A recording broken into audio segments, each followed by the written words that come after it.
नमस्कार प्रणाम दोस्तों, आप लोग का स्वागत है हमारे रामदेवी ऑफिशियल चैनल में। आज मैं लेकर आई हूँ बहुत सुंदर सा प्यारा सा 15 अगस्त के अवसर पर एक सुंदर सा प्यारा सा गीत। एक बार आप लोग जरूर सुने, अच्छा लगे तो लाइक कमेंट शेयर जरूर करें।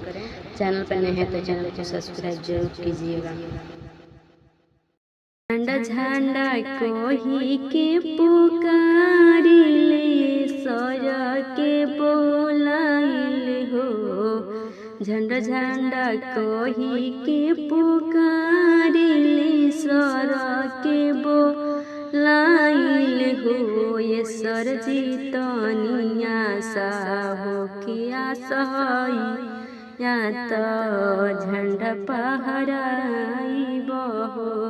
ए सर जीतनिया सा हो कि ना सहैया तो झंडा फहराई बहो। झंडावा में डोरिया गाई बसर के बोलाई बहो। झंडावा में डोरिया बसर के बोलाई बहो। ये सर जीतनिया सा हो कि ना सहैया तो झंडा फहराई बहो।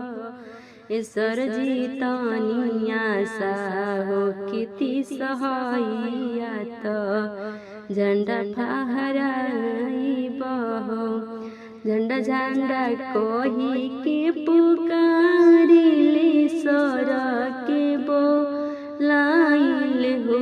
ये सर जीतनिया सा हो कि ना सहैया तो झंडा फहराई बहो। झंडावा में फूलावा बनाई बसर के लाई बहो। झंडावा में फूलावा बनाई बसर के बोलाई बहो।